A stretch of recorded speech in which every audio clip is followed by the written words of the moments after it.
Hello everyone. ഇന്ന് നമ്മൾ ചർച്ച ചെയ്യാൻ പോകുന്നത് കേരള ഭരണ സംവിധാനം, കേരള ഗവർണൻസ്. ക്ലാസ് 10 വിവരാവകാശ നിയമവും കമ്മീഷനുകളും. ഓക്കെ. വിവരാവകാശ നിയമം 2005 ആക്ട് ഏതാണ്? Act number 22 of 2005, act number 22 of 2005. Section 12(1) കേന്ദ്ര വിവരാവകാശ കമ്മീഷൻ. സെക്ഷൻ 12(1) കേന്ദ്ര വിവരാവകാശ കമ്മീഷൻ 2005 ഒക്ടോബർ 12 നിലവിൽ വന്നു. ഓക്കെ. ആദ്യ കമ്മീഷൻ 2005 ഒക്ടോബർ 12. ഓക്കെ. സെക്ഷൻ 15(1) സംസ്ഥാന വിവരാവകാശ കമ്മീഷൻ കേരളം 2005 ഡിസംബർ 19 ഗസറ്റ് വിജ്ഞാപനം. 2005 ഡിസംബർ 21 രണ്ടു ദിവസം കഴിഞ്ഞിട്ട് ആദ്യ കമ്മീഷൻ. ഓക്കെ. 2005 വിവരാവകാശ നിയമം പാസ്സാക്കിയത് ഏത് നിയമത്തെ റദ്ദ് ചെയ്തുകൊണ്ടാണ്? Freedom of information act 2002. 2003 5 number act. Okay. Freedom of information act 2002. 2003 5 number ആക്ടിനെ റദ്ദ് ചെയ്തുകൊണ്ടാണ് 2005 വിവരാവകാശ നിയമം നിലവിൽ വന്നത്.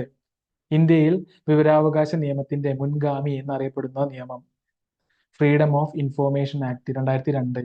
ഫ്രീഡം ഓഫ് ഇൻഫോർമേഷൻ ആക്ട് 2002 പകരമായാണ് ഇന്ത്യൻ പാർലമെന്റ് വിവരാവകാശ നിയമം 2005 പാസാക്കിയത്.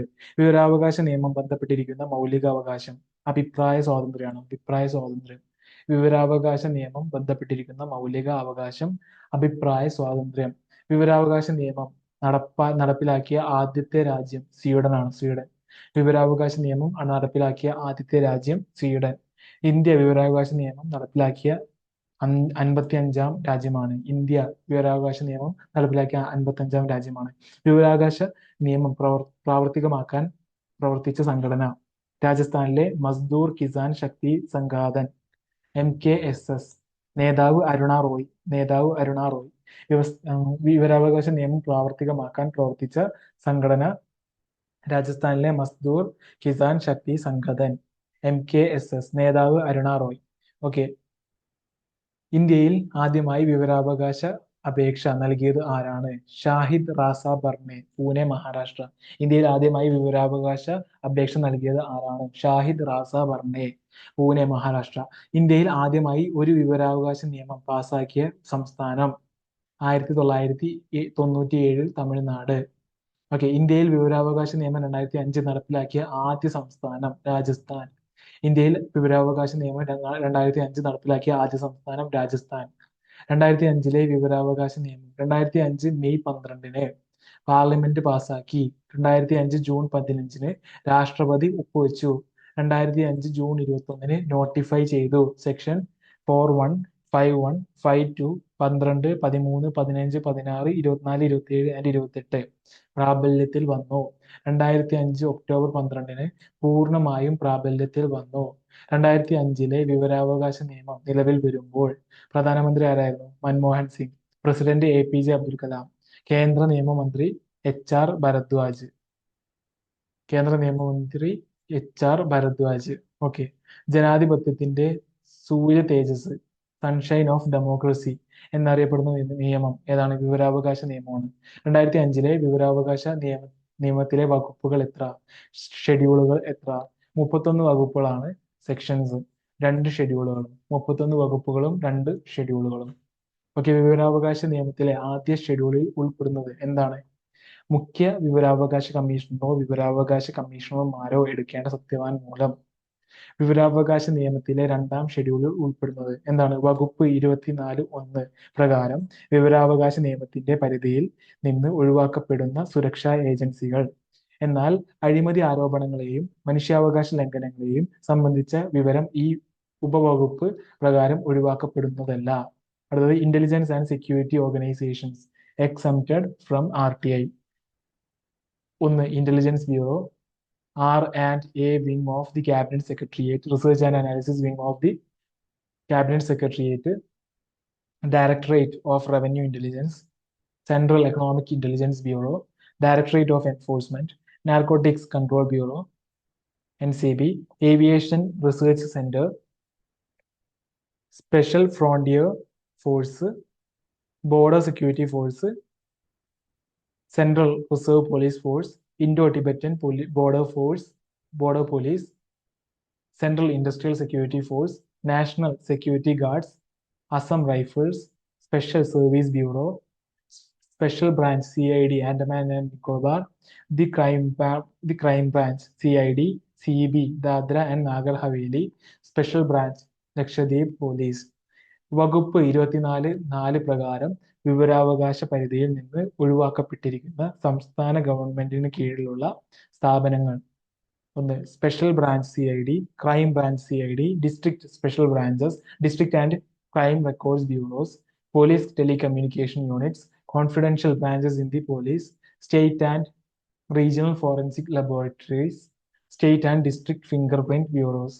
കേന്ദ്ര ഗവൺമെന്റിന് കീഴിലുള്ള പൊതു അധികാര സ്ഥാപനങ്ങളിലെ വിവരങ്ങൾ ലഭ്യമാക്കുന്നതിന്റെ നിയന്ത്രണ ചുമതല ആർക്കാണ്? കേന്ദ്ര വിവരാവകാശ കമ്മീഷനാണ്.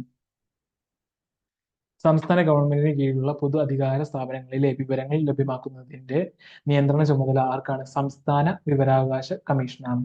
വിവരാവകാശ നിയമം 2005. ലക്ഷ്യങ്ങൾ: ഗവൺമെന്റ് പ്രവർത്തനങ്ങൾ സുതാര്യമാക്കുന്നതിലൂടെ അഴിമതി നിയന്ത്രിക്കുക, സ്വജനപക്ഷപാതം തടയുക, ഉദ്യോഗസ്ഥർക്കിടയിലെ ഉത്തരവാദിത്ത ബോധം ഉണ്ടാക്കുക, വിവരാവകാശം ഫീസ് നിരക്കുകൾ: അപേക്ഷാ ഫീസ് 10 രൂപ, രൂപ 10, സൃഷ്ടിച്ചതോ പകർത്തിയതോ ആയ ഒരു പേജിനും 3 രൂപ, A4 അല്ലെങ്കിൽ A3 വലിപ്പമുള്ള പേപ്പർ, ഡിസ്കറ്റിലോ ഫ്ലോപ്പിയിലോ സിഡിയിലോ മറ്റേതെങ്കിലും ഇലക്ട്രോണിക് മോഡിലോ നൽകിയിരിക്കുന്ന വിവരങ്ങൾക്ക് 75 രൂപ ഓരോന്നിനും.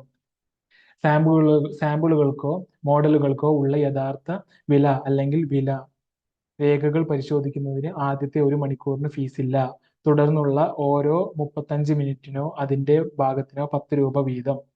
അപേക്ഷാ ഫീസിൽ നിന്ന് ഒഴിവാക്കപ്പെടുന്ന സാഹചര്യം: ദാരിദ്ര്യ രേഖയ്ക്ക് താഴെയുള്ളവർ, നിർദ്ദിഷ്ട സമയപരിധിക്കുള്ളിൽ വിവരാവകാശാർത്ഥിക്ക് മറുപടി നൽകിയില്ലെങ്കിൽ തുടർന്ന് സൗജന്യമായി വിവരം ലഭിക്കേണ്ടി വരും. ഇതിന്റെ ഭാഗമായി പബ്ലിക് ഇൻഫർമേഷൻ ഓഫീസർ വിവരവകാശാർത്ഥി ഒടുക്കിയ അപേക്ഷാ ഫീസ് മടക്കി നൽകേണ്ടി വരും.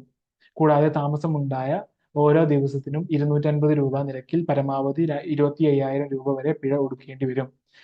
വിവരാവകാശ അപേക്ഷകൾ സമർപ്പിക്കുന്നത് ലിഖിതമായോ ഇലക്ട്രോണിക് മാധ്യമം മുഖേനയോ നൽകാം.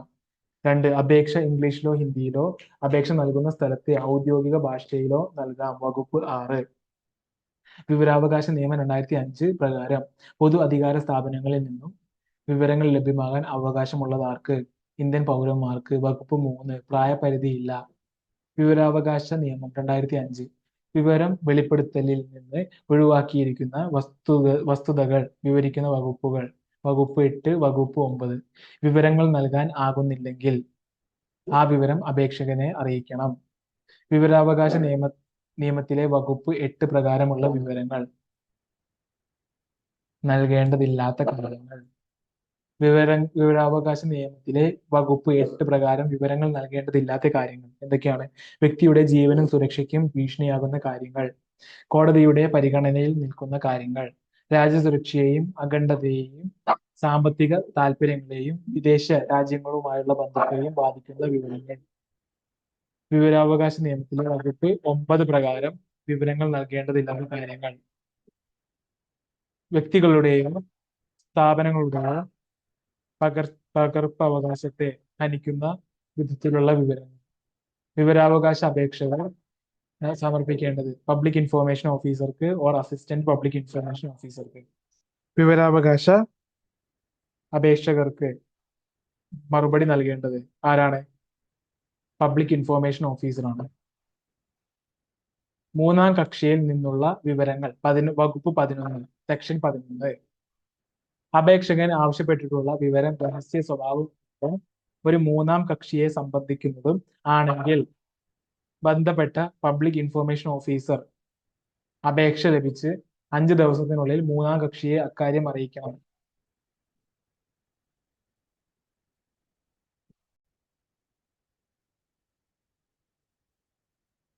മൂന്നാം കക്ഷിയിൽ നിന്നുള്ള വിവരങ്ങൾ വകുപ്പ് 11. Okay, sorry.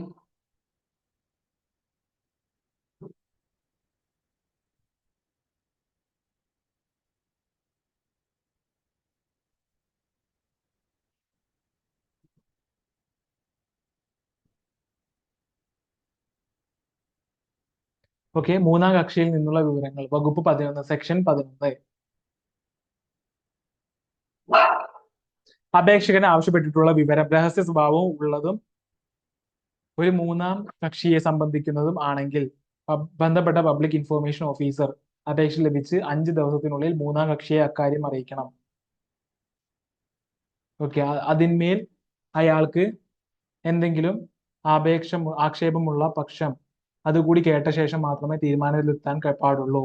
വിവരാവകാശ അപേക്ഷകൾക്ക് മറുപടി നൽകുന്നതിനുള്ള സമയപരിധി 30 ദിവസങ്ങൾക്കുള്ളിൽ വിവരാവകാശ അപേക്ഷകൾ സമർപ്പിക്കേണ്ടത് public information officer or assistant public information officer.